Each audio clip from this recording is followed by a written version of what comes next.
혹독한 시간을 보냈다. 검찰의 영장 신청 내용에는 동의하지 않는다. 조국 전 법무부 장관 조금 전 영장실질 심사를 받기 위해서 법원에 출석하면서 이런 입장을 밝혔습니다.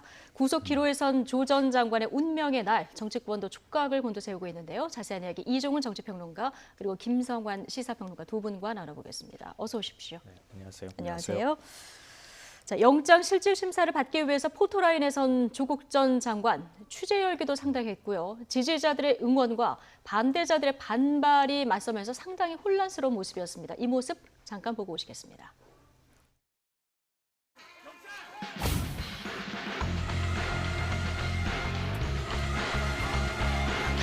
(122일입니다) 첫 강제 수사 후에 122일째입니다. 그동안 가족 전체를 대상으로 하는 검찰의 끝이 없는 전방위적 수사를 견디고 견뎠습니다. 혹독한 시간이었습니다. 저는 검찰의 영장 신청 내용에 동의하지 못합니다. 오늘 법정에서 판사님께 소상히 말씀드리겠습니다. 철저히 법리에 기초한 판단이 있을 것이라고 희망하며 또 그렇게 믿습니다. 감사합니다. 검찰 직관을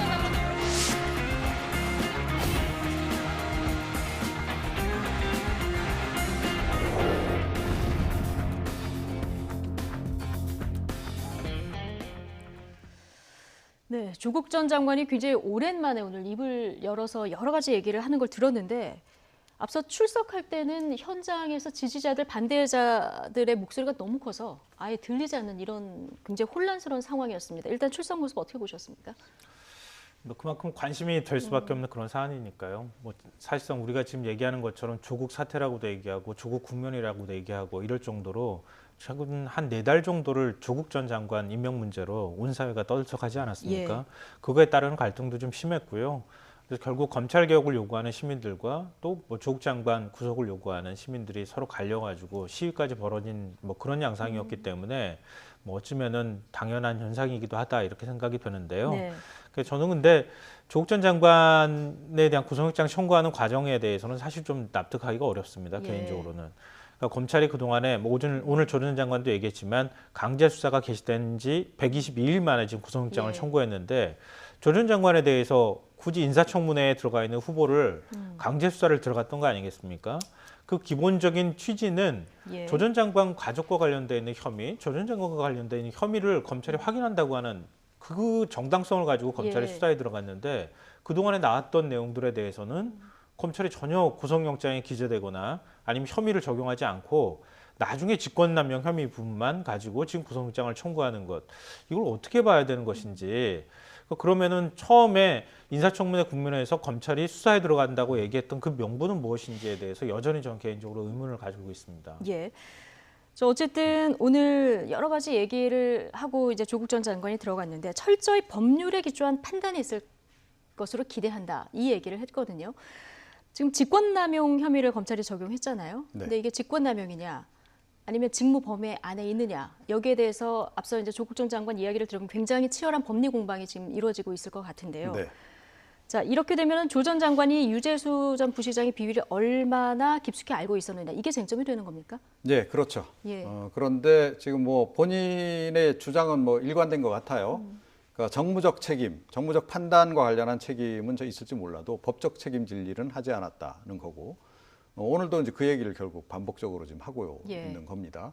그러니까 법정에 들어가서도 동일한 얘기를 할 것 같고 또 청와대 또 설명도 또 그렇지 않았습니까? 그래서 동일한 기조로 일단 대응을 하기로 이렇게 전략을 예. 수립한 것 같고 자 그럼에도 불구하고 지금 유재수 전 부산시 경제부시장의 구속이 사실은 그 명백한 증거나 다름이 없기 때문에 예. 과연 이 구속을 피할 수 있을까 이런 생각이 좀 1차 들고요. 예. 왜냐하면 그 당시 이미 유재수 전 그 부시장에 대해서 감찰을 상당히 진행을 했고 최종 보고서는 만들지 않았지만 중간 보고서까지 다 만드는 거 아니겠습니까? 일부 포렌식한 자료 이런 것들은 다 그 이후에 없애서 예. 지금 존재하지 않는다라고는 하지만 중간 보고까지 만들어진 그런 그 문건들 그런 것들을 기반으로 해서 사실은 검찰이 이번에 유재수 전 부시장에 대한 수사를 네. 진행을 했고 더 추가된 혐의 내용이 없어요. 그러니까 그때 감찰했던 그 내용 그대로 사실은 지금 유재수 전 부시장이 구속이 지금 돼 있는 상황이란 말이죠. 자, 이렇게 전제한다면 그 조국 전 장관이 지시를 해서 감찰을 해서 만든 그 문건 자체가 결과적으로는 그 지금 본인의 구속의 명백한 근거 자료로 지금 활용이 될 가능성이 굉장히 높지 않나 이렇게 생각이 들고요. 그 다음에 왜 그러면 가족 관련한 여러 가지 의혹 그와 관련해서는 구속영장을 청구를 하지 않고 이번에 구속영장을 청구를 다른 건으로 했는가 이와 관련해서 진보 진영 내에서 논란도 많고 지금 김성환 평론가께서도 지적을 하셨는데요. 지금 정경심 교수가 구속이 돼 있는 상태에서 부부를 함께 같은 사안으로 구속하는 경우는 잘 없다 영장 그러지 청구하기 좀 않습니까? 부담스러웠을 것이다. 그러니까 그건 뭐 예. 관례상 보통 그렇게 부부를 함께 예. 구속시킨다거나 이런 일은 잘 없다 그런 또뭐 법률 전문가들의 얘기도 있습니다. 뭐 그런 것들과 더불어서 또 사안의 중대성 일단 이 건이 더 중요하기 때문에 이 건부터 일단 처리를 하고 예. 그 다음에 이제 이 그 가족 비리 관련해서는 아내도 구속이 돼 있는 상태이기 때문에 이 부분은 그냥 불구속 기소를 하는 것으로 검찰 쪽에서 교통 정리를 했을 가능성이 네. 높지 않나 이렇게 생각합니다. 예. 말씀하신 거에서 제가 좀 다른 의견을 말씀드릴 수밖에 없는데요.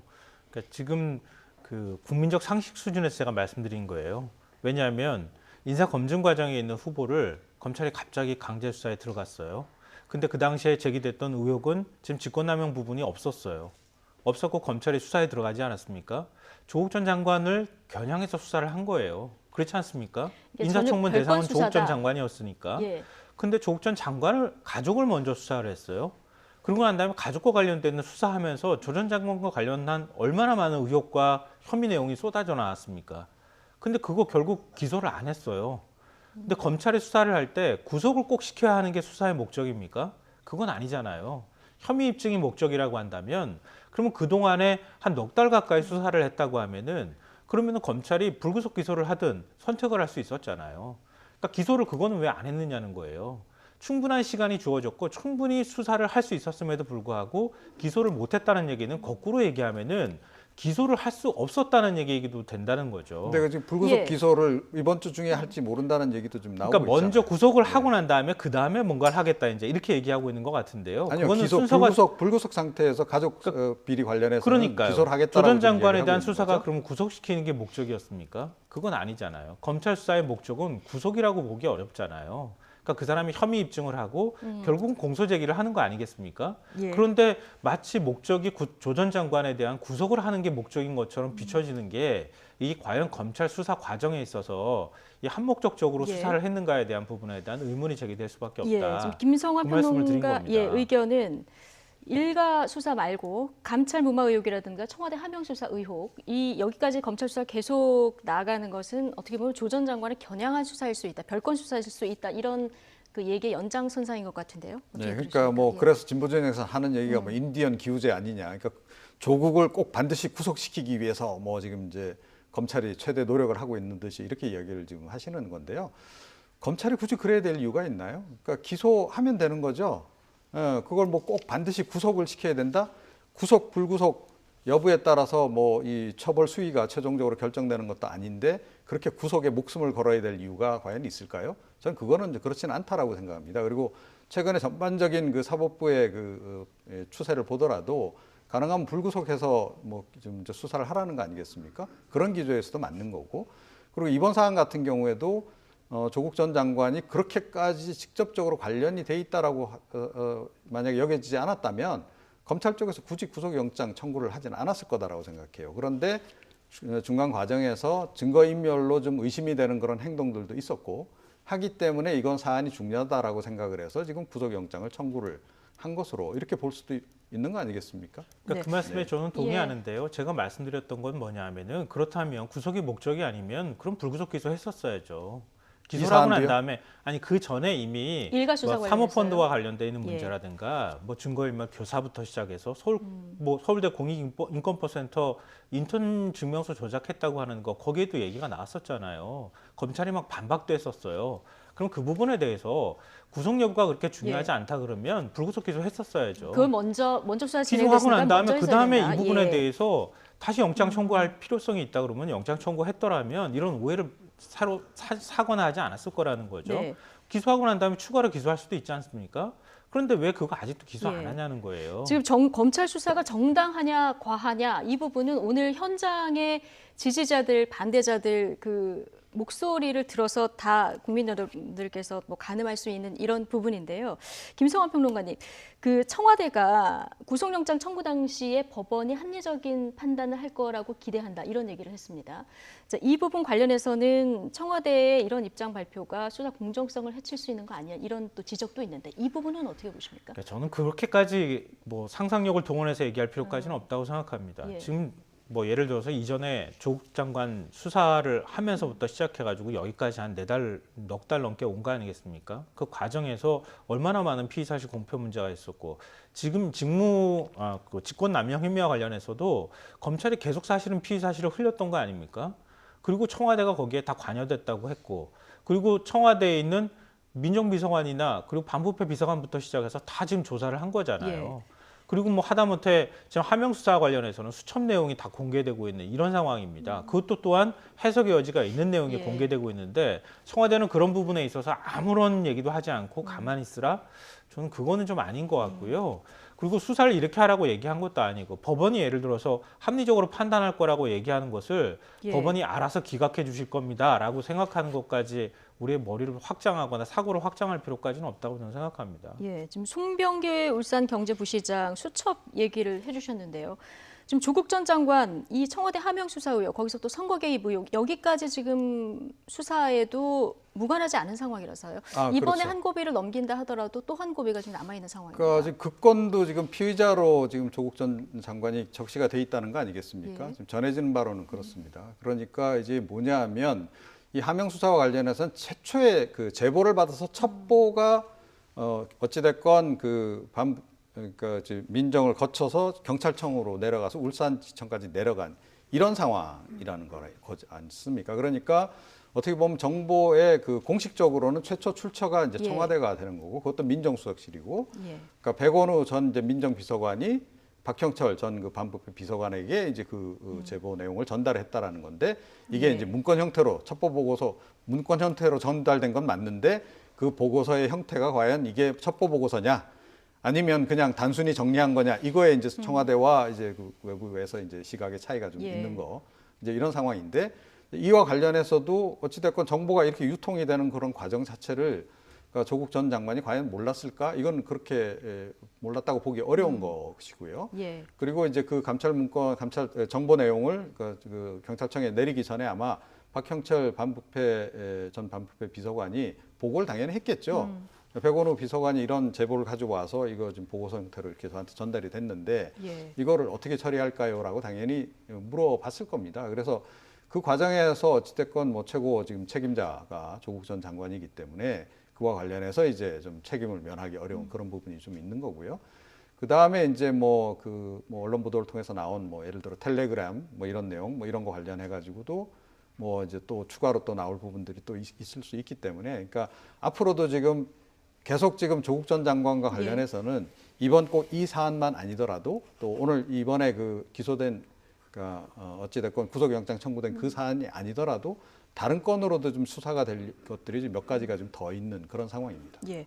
지금 하명 수사 얘기가 나왔으니까 이게 김기현 전 시장 관련해서 하명 수사 의혹에서 민주당 경선 과정에서의 선거 개입 의혹까지 지금 불거진 이런 상황입니다. 임동호 전 최고위원 자택에 대한 압수수색이 진행이 됐어요. 근데 이 영장에 보면은 한병도 전 전무수석, 송철호 시장, 송병기 부시장 전부 피의자로 지금 그 영장이 적시가 돼 있어서요. 그러니까 이미 뭐 본인 스스로가 얘기하지 않았습니까? 뭐 어떤 자리이든 간에 어떤 뭐 서로 간에 거래가 이루어졌는지는 저희는 뭐 알 수는 없지만 네. 오사카 총영사 얘기가 언급됐던 그 모임 자리가 그 자리에 동석했던 사람들이었던 거 아니겠어요? 한병도 전무수석이라든가 예. 이런 사람들이 같이 동석했는데 지금 임동호 전 최고위원의 경우에는 그냥 서로 간에 사담으로 주고받는 과정에 있어서 나온 얘기다 이렇게 얘기를 하고 있는데 네. 검찰은 일종의 후보직을 사퇴하는 조건으로 뭔가 거래가 있었다 이렇게 보는 시각이 있는 것 같아요. 예. 이제 그런 부분들이 서로 간에 시각이 좀 엇갈리는데요. 네. 근데 저는 이제 이건 유재수 전 부시장 문제라든가 그리고 지금 하명 수사 문제에 대해서 모든 의혹이 말끔하게 해소가 됐다거나 그런 시각으로 바라보는 건 아니에요. 예. 그러니까 조국 전 장관에 관한 수사의 어떤 검찰의 수사 행태나 이런 것들은 조국 전 장관에 대해서 의혹이 없다고 제가 지금 반박하는 게 아니고요. 검찰의 수사 행태가 일반적인 경우하고 다르다는 거예요. 왜 이런 식으로 검찰이 수사하는가라고 하는 의문을 제기하는 거고요. 그러니까 다른 의혹이 제기될 수밖에 없다는 말씀을 드리는 것이고요. 하명 수사 문제도 마찬가지입니다. 우리가 일반적으로 그런 얘기를 하는데요. 뭐 어떤 사실에 대해서는 거짓과 진실이 뒤섞여 있는 경우가 굉장히 많습니다. 우리가 진실을 그 안에서 찾아내는 과정이 굉장히 어려워요. 그런데 검찰이 한번 수사에 들어가잖아요. 그러면 검찰이 알고 있는 내용이 곧 사실이 되고 진실이 되는 현상들이 나타난다는 겁니다. 그러니까 지금 하명 수사 문제에도 청와대가 이첩을 했다고 하는 사실이 하나가 있어요. 그게 하명이라고 보는 거잖아요. 그것도 물론 검찰의 시각이고요. 또 반대쪽에서 생각할 때 하명하기 이전에 이미 울산경찰청에서 수사를 하기 시작했다. 그리고 그 이전에 뭐 건설업자가 주장하고 있었던 내용이나 이게 울산시 지역 안에서 많은 사람들이 알고 있었다고 하는 내용들이 있고요. 이첩되기 전에 이미 검찰이 김기현 시장 동생 문제와 관련된 수사라든가 그리고 처이종 사건과 관련되어 있는 문제에 대해서는 수사에 이미 착수를 한 상황이었습니다. 그리고 난 다음에 지금 비서실장과 관련되어 있는 문제, 이게 이제 혐의가 3개인데 그 비서실장과 관련되어 있는 문제가 선거 3개월 전에 이제 수사에 들어간 것, 이것 때문에 얘기를 하고 있는 건데요. 거꾸로 우리가 얘기하면 김기현 전 시장 동생이나 이런 사람들이 경찰 수사에 들어가니까 도피해요. 그리고 수사에 협조하지 않아요. 이런 의혹들은 그럼 우리가 어떻게 봐야 하는 것인가? 이런 것에 대해서 공정하게 놓고 서로 간의 주장이 엇갈리거나 아니면 다른 방향으로 바라볼 수 있는 것까지 같이 고민을 해서 우리가 봐야 되는데 지금은 검찰이 얘기하는 거 이게 다 사실이 돼버리거나 이런 방식으로 우리가 쏠려가거나 달려가고 있는 것은 아닐까라고 하는 의문을 제기하는 겁니다. 지금 비리가 너무 많이 터져 나오는 건지 검찰 수사가 너무 전방위적으로 되는 건지 어쨌든 국민들이 참 이 사건 하나를 따라가기도 좀 버거운 이런 상황인데요. 이런 와중에 유시민 노무현재단 이사장이 검찰이 이 노무현재단의 은행 계좌를 들여다봤다 이렇게 불법 사찰 의혹을 제기했습니다. 민주당 홍익표 수석 대변인 역시 어제 필리버스터 도중에 유시민 이사장이 제기한 검찰의 노무현재단 사찰 의혹 관련해서 꽤 근거가 있는 주장이다 이렇게 얘기를 했는데요. 잠깐 듣고 오시죠.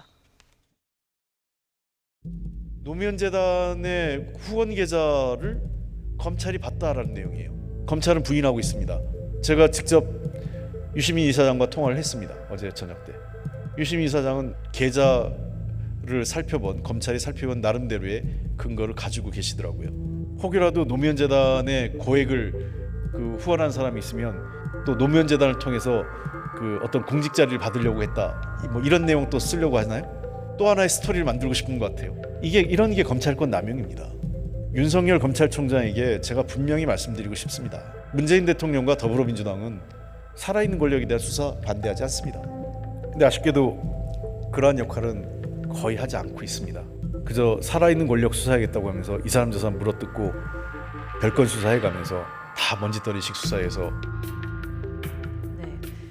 자, 홍익표 수석 대변인 얘기를 보면은 검찰이 꽤 근거를 갖고 있더라. 유시민 이사장의 얘기를 들어보면 그렇더라. 그리고 노무현재단에 거액의 후원을 한 사람이 있으면 이 재단을 통해서 공직자 거래 의혹이 있는 게 아닌지 검찰이 들여다보는 게 아니냐, 소설을 쓰는 게 아니냐 이런 주장이에요. 어떻게 보십니까? 글쎄요. 근데 이게 유시민 이사장이 소설이 쓰는 것으로 결론이 날 수도 있습니다. 그러니까 지금 이 거래 내역을 이제 보통 이제 금융거래 내역을 누군가가 경찰이라든가 뭐 검찰이든 어떤 기관에서 이제 그걸 이제 보게 되면 그걸 바로 본인에게 통지를 하도록 돼 있는데 이제 수사를 하는 그런 과정에서는 이게 범죄자일 수도 있는 이 사람에게 이 정보가 가면 안 되잖아요. 그래서 이제 그걸 유예를 시키도록 이렇게 이제 하는 제도가 있는데 이제 그렇게 이제 걸려 있더라 이제 이런 얘기예요. 그러니까 이건 분명히 이제 뭔가 검찰 쪽에서 통지 유예가 걸려 있었기 때문에 이걸 알았다 이런. 그래서 이제 보니까 이건 뭐 확실히 본인 얘기는 99% 확신한다라고 얘기를 했으니까요. 검찰 쪽에서 자기들을 캐고 있다. 뭐 이렇게 지금 이제 단정을 짓고 있는 건데요.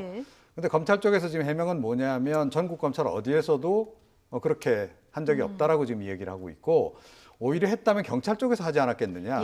왜냐하면 보통 이거는 수사 단계에서 진행되는 이 경우가 많아서 수사관들이 이 통지 유예 신청을 많이 한다 그래요. 자, 그래서 이제 경찰 쪽으로 지금 약간 책임을 떠넘긴 이제 이런 상황이고 이런 상태에서 이제 진실 공방이 지금 이제 이루어지고 있는 건데요.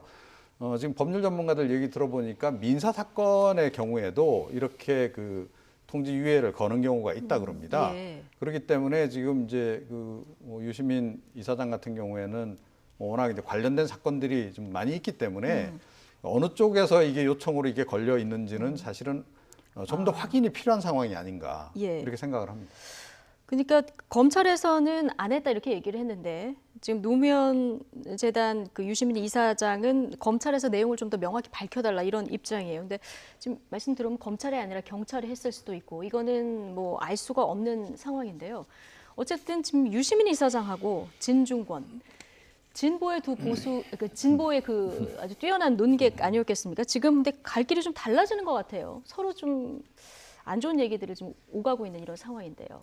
글쎄, 엄청 어느 뭐 감정이 좀 쌓여 있었나 이런 생각이 좀 예. 드는데 저는 이번 사안 같은 경우에는 진중권 교수가 왜 그 전화 통화를 최성해 총장한테 했을 때 그 전화 네. 통화가 회유를 위한 목적이었는가 이렇게 얘기를 했는지 좀 개인적으로는 이해가 안 됩니다.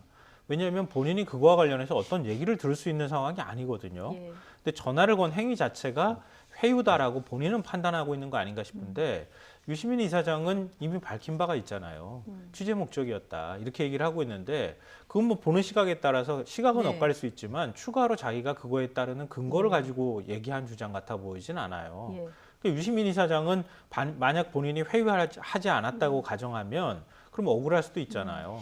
그러니까 자연스럽게 예. 반박이 생길 수밖에 없는 지금 상황이 껌껌이 아닌가 공방인 싶어요. 게 이번에 이 계좌 그 사찰 의혹도 딱히 걸릴 게 없으면 호들갑 떨 게 없다. 이게 경찰에서 한 게 맞을 거다. 이러면서 진중권 교수도 유시민 이사장 비판을 전 바로 또 이어서 진중권 했거든요. 교수가 조국 전 장관과 관련해서 우리 사회가 좀 침묵한다거나 특히 정의당이 그런 문제에 대해서 예. 문제 제기를 하지 않았다고 문제 제기를 했던 부분에 대해서는 저는 개인적으로 나름의 의미가 있다고 생각합니다. 그거에 대해서 저는 어느 정도 찬성하는 입장인데요. 그런데 이 부분은 저는 좀 잘못됐다고 생각해요. 네. 본인도 그 계좌 추적을 당한 적이 있다고 얘기를 하고 있잖아요. 예. 제 주변 분들도 이명박 정부 들어서서 전부 다 계좌 다 뒤져서 나중에 금융거래 내역 통지 유예받고 난 다음에 한 6개월 뒤쯤이나 한참 뒤에 내가 계좌 들여다봤습니다라고 하는 통지 받았다고 저한테 많이 얘기한 걸 제가 봤거든요. 근데 한 6개월쯤 지나가지고 알려주면 뭐 합니까? 왜 지금 들여다봤는지를 아는 게 중요한 거 아니겠습니까? 근데 정확하게 왜 들여다봤는지도 알려주지도 않아요, 사실은. 예. 그러니까 지금 이 시점에서 검찰이 아닐 수 있다고 저는 생각하지만 네.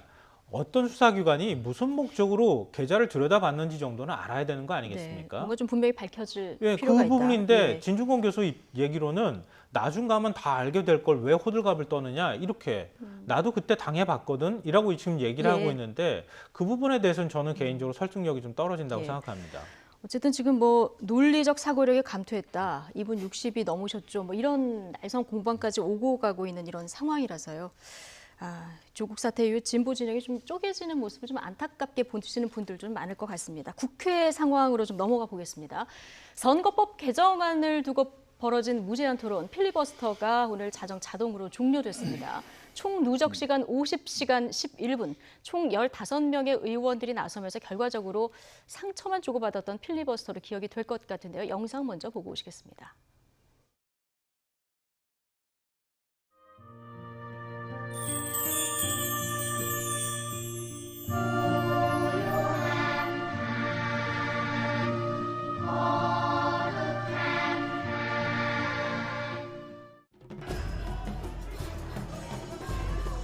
문희상 내려와! 날치기 날려줘! 문희상! 아들 공천 똑똑이 보세요 똑똑이! 국회를 이렇게 만듭니까? 당신 역사의 죄인이야! 30석 연동형 캡 21대만 한 장 하면 받을 수가 없어. 아니 무슨 뭐 저 공들 노래 하는니까 막 늘었다 땡겼다 엿가락 장난치는 거예요? 엿가락 장난치냐고. 엿장수 마음대로 지 하고 싶은 대로 하겠다는 거 아니에요. 이번 선거제도 개혁으로는 그 욕심을 다 채울 수가 없다. 우리 힘이 여기까지다. 하지만 다음번에는 꼭 우리 한국당 의원님들 다시 좀 생각을 바꾸셔서 선거법 개혁을 합시다.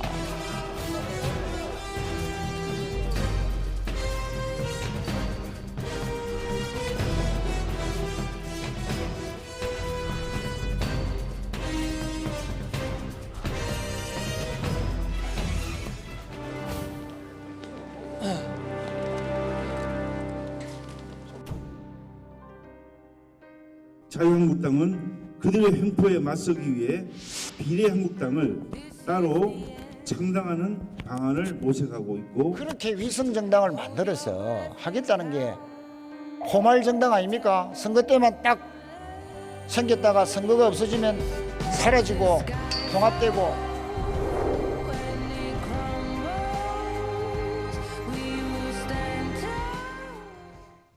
네. 필리버스터는 끝났고 이제 선거법 표결만 남겨놓은 이런 상황입니다. 자, 그런데 이 선거법이 통과가 되면 한국당, 비례한국당 만들겠다. 으름장을 넘어서 이제 실제 만들 것 같습니다. 계산을 해본 그 표가 있는데 좀 보면 가정을 해볼 경우에 한국당이 비례한국당을 만들면은 이 한국당이 제1당이 될 수도 있는 이런 가능성까지 점쳐지는 상황이에요. 예, 그렇죠. 예. 그러니까 민주당이 비례 민주당을 안 만들 경우에 네. 이제 이렇게 되는 겁니다. 그러니까 이제 여러 가지 이제 시뮬레이션이 이제 가능한 그런 상황이긴 한데요. 그러니까 지금 이게 결국은 게임의 룰을 그 한쪽에 참여 없이 이렇게 일방적으로 밀어붙이다 보면 이렇게 꼼수가 난립할 수밖에 없는 상황으로 간다라고 저는 생각을 합니다. 어떻게 보면 이게 사필 규정이기도 하다라고 저는 생각을 하거든요. 그러니까 그동안에 뭐 얘기가 많았습니다만 예. 이 선거제 개편안과 관련해서는 이렇게 일방적으로 여당이 이렇게 처리한 적이 별로 없습니다. 그러니까 특히 제1야당을 제외시키고 논의를 진행을 하고 일방적으로 밀어붙여서 이렇게 결론을 내는 경우가 없었는데 이번 같은 경우에는 그 과정에서 사실은 좀 무리수를 둔 거다라고 저는 봐요. 이제 그러다 그런 과정에서 본인들의 어떤 이해관계만 이제 반영시키려고 노력을 하다 보니 뭐 아시다시피 지금 뭐 패스트트랙에 올린 선거법 초안 다 쓰면 사라진 지 오래고 그리고 이제 꼼수에 꼼수를 거듭해가지고 지금 굉장히 기형적인 네. 제가 뭐 지렁이로 표현했습니다만 거의 뭐 지렁이나 다름없는 하나마나한 그런 선거제 개편안을 지금 내놓고 말았다는 거예요. 지역구 의석수 그대로 두고. 예, 이렇게 예. 되면 이제 게임의 룰 그 원칙을 더불어민주당이 깼기 때문에 뭐라고 얘기할 수가 없어요. 예, 자유한국당이 어떤 대응을 하든 간에 앞으로 뭐라고 얘기를 하겠습니까? 뭐라고 비난을 하겠습니까? 그러니까 그런 상황에서 결국은 비례한국당 카드까지 지금 나오고 있는 상황인데 이렇게 되면 제가 보기엔 비례민주당도 분명히 이제 만들려고 들 거예요. 자, 이렇게 되면 또 예. 정의당이 가만히 있겠습니까? 예. 아니, 비례 의석 우리한테 준다고 해놓고 도로 뺏어가느냐라고 예. 또 반발하겠죠.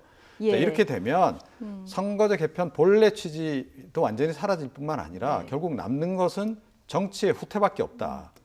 자, 그래서 저는 이 상태에서 이 선거법을 그대로 처리하는 것은 굉장히 문제가 많고 한국 정치사의 오명으로 남을 거다 이렇게 생각을 합니다. 네. 근데 한국당이 이렇게 오기까지 전혀 논의에 참여를 하지 않아서 여당 입장에서도 좀 답답한 측면이 있었을 것 같은데요. 어쨌든 지금 위성정당이 지금 수면 위로 떠오른 상황이라서 지금 말씀하신 대로 민주당이 비례민주당 뭐 명분상 만들기는 참 어려운 상황입니다만 한국당이 만들 경우에 또 어떻게 그 당내에서 어떤 의견이 나올지는 모르는 거거든요. 그렇다 보니까 오늘 하태경 의원은 조금 전에 저희가 전화 연결을 했었는데 선거법, 우린 표결만 남았다 이렇게 전하고 있었는데 통과가 안 될 것이다. 분명히 반대표가 나올 것이다. 이런 전망을 하더라고요. 이 전망에 대해서는 어떻게 보십니까? 글쎄요, 저는 뭐 하태경 의원이 지금 자유한국당 소속인지 지금 새로운 보수당 소속인지 좀 구분이 잘 안 되는데요.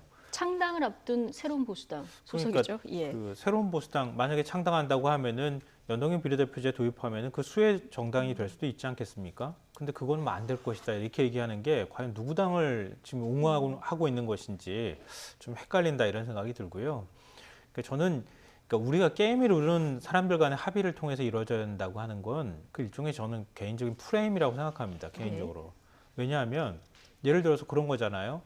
뭐 예를 축구라고 하면 한 국가가 한 국가에 있는 그 국가의 입장이 만약에 우리는 그거 동의하지 못합니다. 게임의 룰 바꿀 때. 그러면은 게임의 룰을 못 바꾸는 겁니까? 그 국가에 유리한 방향으로만 게임이 이루어져야 한다고 버티면은 그럼 아무것도 바꿀 수 없는 건가요? 그건 아니잖아요. 물론 선거는 최대한 합의하는 선거의 룰을 합의해야 한다고 하는 기본적인 원칙엔 예. 동의하지만 자유한국당이 왜 그럼 반대했습니까? 그동안에? 우리가 가지고 있는 기득권 내려놓기 싫다고 하는 거 아닙니까? 쉽게 말씀드리면. 그러니까 지역주의에 기반한 선거구제를 그대로 갖고 있겠다는 거 아니에요? 그러니까 지금 영남 지역구가 65개 아닙니까? 그러면 65개 지역, 우리 지역에만 소구할 수 있는 정책 펼치고 그거에 기반해서 그 위에 조금만 더 얹으면은 우리는 늘 일당 예. 이당은 될 수 있을 것이다라고 해서 안주해 왔던 거 아닙니까? 예. 그거 지금 바꾸겠다고 하는 거 아닌가요? 네. 그러면 기본적인 정책에 대해서 이전의 선거제에 대한 반성적 성찰에서부터 뭔가 논의를 시작해야 네. 되는데 우리 거 안 내려놓겠다고 하는 이런 사고방식으로 게임의 룰은 다 합의해야 된다 이렇게 나오는 게 과연 타당한 건지 저는 좀 예, 의문입니다. 알겠습니다. 어쨌든 선거법 내일쯤에는 표결에 들어갈 것 같은데요. 이 위성 정당의 의원들 표심의 변수가 될지 안 될지 이건 지켜보도록 하고요. 선거법 다음은 또 공수처법입니다. 지금 그런데 공수처법도 공방이 만만치 않습니다. 공수처 이외 수사기관이 고위공직자 범죄를 인지한 경우에 이를 즉시 공수처에 통보하도록 한다. 추가된 이 조항을 놓고 지금 공방이 한창인데요. 자, 듣고 오시겠습니다. 독소 조항을 또 하나 더 추가했습니다. 검찰이나 경찰이 범죄 수사 중에 고위공직자 범죄를 인지했다면 즉시 공수처에 통보해야 한다는 규정입니다. 첩보 단계에서부터 공수처에 보고하고 그것이 정권과 관계된 것이면 뭉개버리겠다는 것입니다. 왜 이러겠습니까? 대통령 임기 후반에 드러날 수밖에 없는 각종 권력형 부패 범죄를 미리부터 막아내겠다는 것입니다. 문 대통령과 가족, 측근 등 주변의 범죄가 드러날 경우를 미리미리 대비해서 문 대통령의 충직한 충견 수사기관을 별도로 만들어 놓겠다는 것입니다. 공수처는 검찰 그리고 경찰과 달리 규모가 매우 작고 전국적인 인적, 물적 조직망을 갖추고 있지 않습니다. 규모만으로만 본다면 검찰의 1%도 안 되는 조직입니다. 그렇기 때문에 전국 각지에서 발생하는 고위공직자의 범죄 혐의를 파악하는 것에는 한계가 있을 수밖에 없습니다. 따라서 검찰이나 경찰이 만약에 나쁜 의도를 가지고 사건을 왜곡하거나 암장하려고 한다면 공수처가 그것을 방지할 수 있는 권한이나 기능이 없게 됩니다. 예. 민주당 설명은 수사 혼선을 막기 위해서 이렇게 미리 갈래를 타는 수밖에 없다 이런 얘기를 하고 있는데요.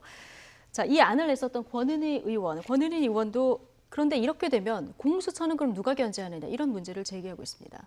그러니까 악용될 여지가 있는 거죠. 그러니까 그래서 이제 뭐 검찰 쪽에서도 뭐 굉장히 반발하고 지금 나서고 있는 그런 상황인데 이거는 뭐 검찰의 반발이 중요한 게 아니고, 그러니까 이 집권 여당이 평생 여당 하는 거 아닌데 왜 자꾸 이런 조항들을 끼워 넣으려고 할까, 저는 그게 좀 굉장히 의아해요. 그러니까 본인들이 야당이 됐을 경우에 이게 악용될 수 있는 여지가 있다라고 한다면 그러면 신중해야 되는 겁니다. 자, 그런데 이거 보세요. 이렇게 좀 해놓게 되면 그러니까 모든 이제 그 고위공직자 관련한 비리 정보가 수집이 되면 공수처로 들어가고 수사 개시 여부도 공수처가 결정하도록 해요. 그러면 조국 전 장관과 관련한 여러 가지 뭐 논란이 있습니다만 그 혐의 수사라든가 또는 뭐 그 집권 핵심 세력들과 관련한 수사를 제대로 진행할 수 있겠는가 하는 그런 의문점이 당연히 생기는 거거든요. 그래서 그런 부분은 지금 잘 생각하셔야 된다 이렇게 생각을 합니다. 지금 검찰처럼 공수처가 그러니까 검찰의 의혹이 제기되는 것처럼 공수처가 수사를 덮을 수도 있고 확대할 수도 있다. 이런 그 얘기 우려들이 나오는데 김성호 평론가 얘기 짧게 마지막으로 좀 듣겠습니다. 검찰의 힘은요, 힘 있는 자를 수사할 때 생겨나는 거죠. 일반 국민들을 수사할 때는 검찰의 힘이 생겨나는 게 아니라 군림하는 거죠. 검찰은 고위공직자를 수사하면서 본인들이 먼저 수사할 때 가질 수 있는 힘을 놓치기 싫어서 저런 주장하는 것이다. 저는 그렇게 생각하고요. 경찰한테 그렇게 주장하지 않습니까? 수사 착수할 때 검찰한테 통보하라고. 지금 똑같은 논리로 좀 얘기하고 있는 거 아닌가 싶어요. 그러니까 그거는 수사를 착수할 때 지금 검사 25명밖에 없는 그런 조직에서 어떻게 고위공직자 부패 혐의를 전부 다 알 수 있습니까? 그리고 검찰한테 그 서로 간에 영역 다툼을 하게 되거나 이럴 때 얼마나 문제가 많이 생기겠어요. 그러니까 수사에 들어갈 때 이게 고위공직자 부패 혐의인지 아닌지 확인하는 작업이 필요하지 않겠어요? 그거 만약에 모른다고 하면은 검찰이 다 수사하고 공수처는 그러면 손가락만 빨고 있는 공수처를 뭐하러 만들겠습니까? 기본적인 취지와도 맞지 않는다. 통보하는 걸 왜 못하게 합니까? 통보조차도 못하게 하면은 공수처는 그럼 뭘 가지고 수사를 하겠다는 얘기입니까? 검찰이 저는 본질적으로는 자신들의 힘을 유지하기 위한 기본적인 목적을 깔고 시작하는 주장이라고 생각합니다. 검찰이 지금까지 이 공수처에 대해서는 국회의 의견을 존중하겠다. 그런데 2호 조항에 대해서만 지금 반발하는 이런 상황인데요. 어쨌든 국민적 관점에서 이 올바른 방향이 맞는지 이 부분 좀 점검을 해봐야 될 필요가 있다. 이런 생각이 듭니다. 이종훈 정치평론가, 김성환 시사평론가 두 분과 함께했습니다. 고맙습니다.